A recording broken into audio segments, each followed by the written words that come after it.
Welcome back. The market sentiment is improved. The Nifty's gained 3.5% this week. The FIs turned small buys in the cash market yesterday, and crude prices have eased 7% so far this week. The SGX Nifty is suggesting a start with a gain of about 0.65%. But what should be the stocks that should be on your radar this Friday morning? Our entire research team is standing by with our top 10 list of stocks to track for the day. Anuj, what are you looking at? So, again, you have to look at the leaders of the next bull market, and I think in that it's very clear ICICI Bank has shown you signs of that. Perhaps could be the first Nifty stock to hit 52-week high, and how things have turned, right? For longest, kept making 52-week lows, could make 52-week high, and I won't be surprised if it happens, perhaps even in next 2 or 3 days. It's seen some re-rating, and the money shift is real in ICICI Bank. The other one is Berger Paints. Again, slightly poor numbers, but the stock ended at highs. Strong bounce from the 200-day moving average, and most oil-sensitive stocks have actually rallied after weak numbers. So if oil is set for a collapse, then the numbers that you had last quarter is actually going to set a bit of a base for next quarter, which would optically look very good. So that's what the market is also betting on. If you see the price behavior of some of these crude sensitives. I'll take it from there, and my stocks would be BP, HP, and IOC for exactly the reasons you said.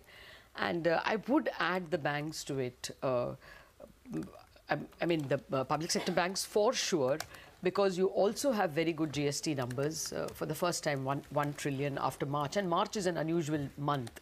So this is a first genuine month that you've got a 1 lakh crore GST number.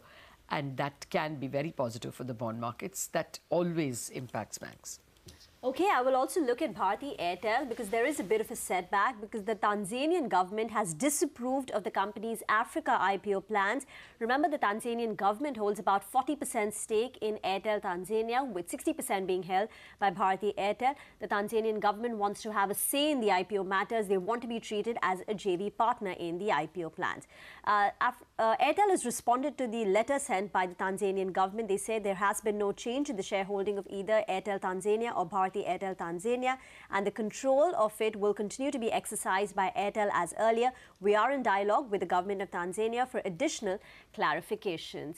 But the company's just raised about $1.25 billion, so at best, I guess, the IPO plans will get pushed forward. A little bit of a setback, but not too much. But as everyone's been pointing out, the big sector to track will be the oil marketing companies on the back of easing crude prices, but purely on numbers, Sonal, it looked disappointing. That's correct, Reema. Well, while the crude prices are down, the quarterly performance was not very good. The core GRMs came in at multi-year low at $2.2 per barrel. Even the reported GRMs came in at $4.8 per barrel versus the poll that threw up a number of $6.1 a barrel, and that was majorly led by the higher forex losses that the company faced. Nomura says that they maintain a neutral on the stock with a target price of 230 rupees per share. They say that while weak, quarter 2 was quite weak, they expect weaker half year in the next 6 months. Jefferies also has an underperformed call. They have a target of 155 rupees per share, and they think that the FY19 core earnings may half year on year by around 17 rupees per share. Back to you.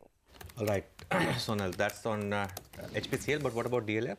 Good set of numbers actually, Anuj. The booking amount came in at 625 crore versus a 600 crore rupee that we saw last quarter. So it has remained in the positive zone only. Net leasing volumes also almost doubled on a quarter-on-quarter basis at that 0.27 million square feet. But the very positive point was that they have turned cash positive on the operating level. That came in at 138 crore rupees. The net surplus level is also very strong at 72 crore rupees versus a loss that they saw last quarter at 755 crores rupees. And also the net debt levels, they have only marginally increased by 21 crore rupees because of higher capex. So overall looks very positive for the company.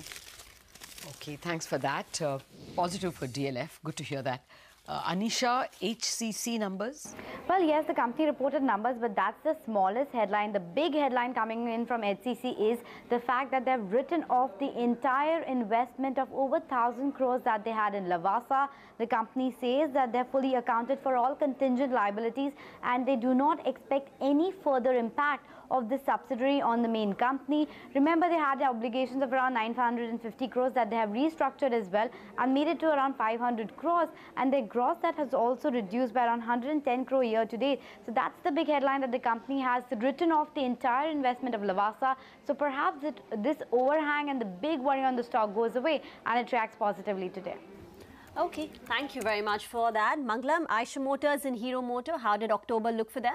Not too good for Eicher Motors, very good for Hero Motor Corp. Rima, tell you what, for Eicher Motors, second consecutive month of single-digit volume growth, and that's primarily because of the strike at their Chennai plant, which caused them a loss of production to the tune of 25,000 units. Accounted for that, total Royal Enfield sales were up 1%.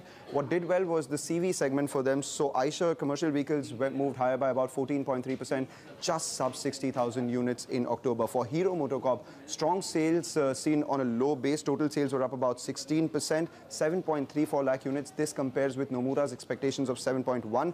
And the management said retail offtake in the initial festive season has been moderate. So let's see what pans out in the future, given they've also launched a new 125cc scooter. Okay, thanks for that. Anisha, you have some more results on your radar? Yes, Lata, I'll start with IIFL Holdings, where it was a mixed set of numbers. While the balance sheet improved, the P&L got impacted by the high cost of funds and elevated provisions, so we'll watch out for that. Hitachi, it was an uninspiring quarter from the company because the revenue jumped around 9%, came in below estimates, and look at the margins. They have halved at 1.4%, so expect a red tick there. Greaves Cotton, well, the numbers are in line with expectations broadly because the revenue jumped up around 9%. The margins, however, came better than expected, and the fact remains that the management talks about positive business momentum, and that is what will drive the stock higher, is my sense today. Tata Communications as well, the numbers are better than expected. The revenue jump came in at 3%. Margins have improved. Even if the voice business is frailing a tad bit, it's the data business that's driving the growth. Back to you guys. Okay, thank you very much for that. And for some more earnings and news, Sonal joins us again. Well, I'll start with GNFC. Very strong set of numbers coming in yet again by the company. Well, operating profit margins, they expanded by around 140 basis points, and profits also increased by 78% on a YOY basis. SRF also reported strong set of numbers, while overall the margins were quite flat. That is because of higher raw material costs, but we saw strong growth in the technical textiles segment and also the packaging segment, where the margins were up around 400 to 500 basis points, and overall the profits grew by around 47% on a YOY basis. Parag Milk Foods also reported decent set of numbers. Revenue growth of around 14% and net profit growth of around 22% is something that the street should like. But Laurus Labs, on the other hand, continues its underperformance in terms of margins. The margins have declined to those 13% levels versus 21% on a YOY basis. Should see some red on the stock today. Okay, thank you very much for that. You want to recap? Yes, absolutely. A quick recap then of the top stocks. Stocks with positive news flow are ICICI Bank, Berger Paints, IOC, HPCL, BPCL, DLF, HCC, Hero Motor Corp, IIFL Holding, Greaves Cotton, Tata Communications, GNFC, SRF, IGL and Parag Milk. Stocks with negative news flow are Bharti Airtel, Eicher Motors, Hitachi and Laurus Labs. Okay. Get into a break then. On the other side, we'll discuss a few technical ideas with Ashwini Gujral, Mitesh Thakkar and Prakash Kapa.